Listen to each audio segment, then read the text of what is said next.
Gentleman's time's expired. I now recognize the gentleman from Texas, Mr. Gonzales, for 5 minutes of questions. Great. Thank you, Chairman. Thank you, everybody, for being here today. You know, this committee used to be a committee that would talk about policy, and now I feel like all we do is talk about politics. There's enough politics in this town. I'm going to use my time to talk about some policy.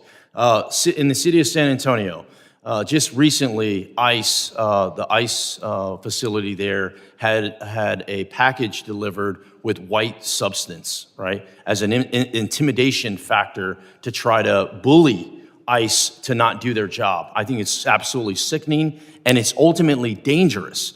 My question to you, Mr. Hughes, what can we do to continue to support ICE agents, whether it's, in particularly ICE agents? Is there anything we can do as lawmakers to show that we support the rule of law?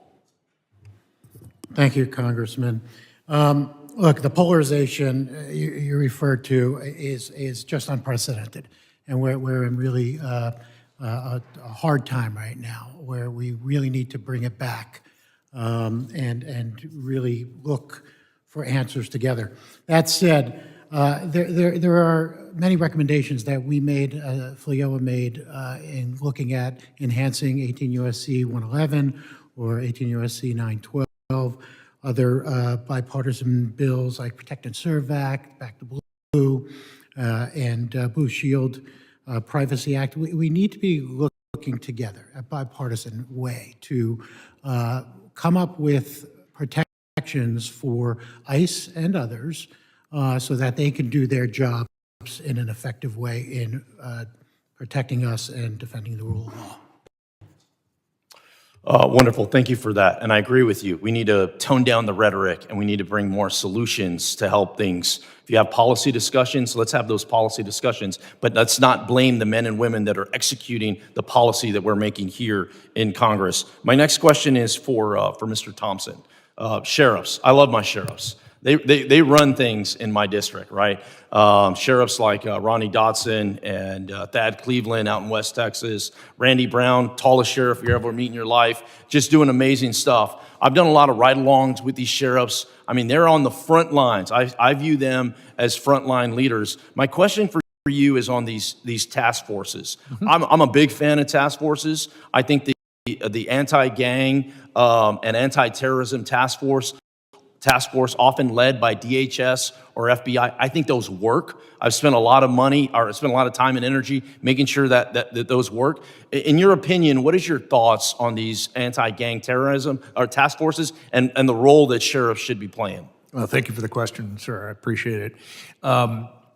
Two thoughts. One, task forces have been around for decades. They go back to organized crime days of the 30s and even further back in many ways.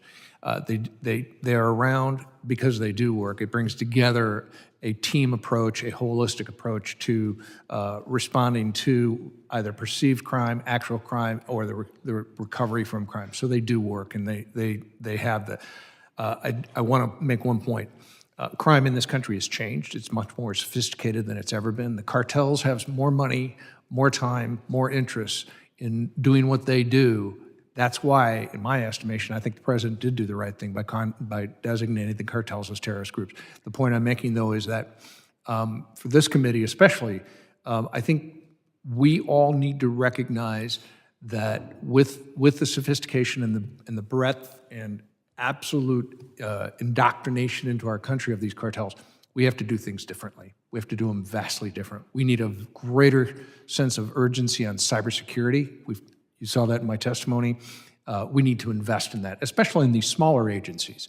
Number two, I think we have to recognize that with these task forces are going to come some pains, some growing pains, and some changes. So we all have to recognize, and I'm hearing that from all of my sheriffs, is that we need to be helpful, whether it's a small agency in the rural part of the country or a large agency. We're going to have to be a little bit more flexible as we look at things. Wonderful, thank you. And I couldn't agree more. When local, state, and federal agencies are coming together, that's exactly how we tackle this problem. In my last 30 seconds, this is for Mr. Yo's. You mentioned in your testimony, as of the end of November, 314 officers have been killed in the line of duty. I'm from San Antonio. I represent a very large district that goes all the way to El Paso, but I was shocked that my police officers in San Antonio do not have bulletproof vehicles. Zero. There are zero bulletproof vehicles. And when I tried to help them get bulletproof vehicles, it was liberal mayors and liberal city councils that prevented that from happening. My question is this. I have a bill that helps local law enforcement officers get bulletproof glass vehicles. Do you think that would help keep our police officers safe? Absolutely, not just ballistic glass, but there's also ballistic panels that could be put in a vehicle as well. And I'll just contrast it to cities have a number of employees. They do a number of different functions, and we don't hesitate to provide safety benefits, safety material for other employees to make their job safe. Law enforcement officers have inherently a very unsafe job, because let's just be honest. There are people in society that many would like to think don't exist, and we deal with them. And so giving us the tools necessary to do our job and go home to end our families, that's 2,553 families that have been shot. And let me tell you, the numbers are staggering on how many were killed, but what's even more staggering is this is lives that have been changed. Medicine, ballistic equipment, trauma response, these things have brought these numbers down. So gladly and luckily, we've been able to save a lot of lives, but that doesn't mean they're not trying to kill us. Thank you again, gentlemen, for your service, and thank you, Chairman. I yield back.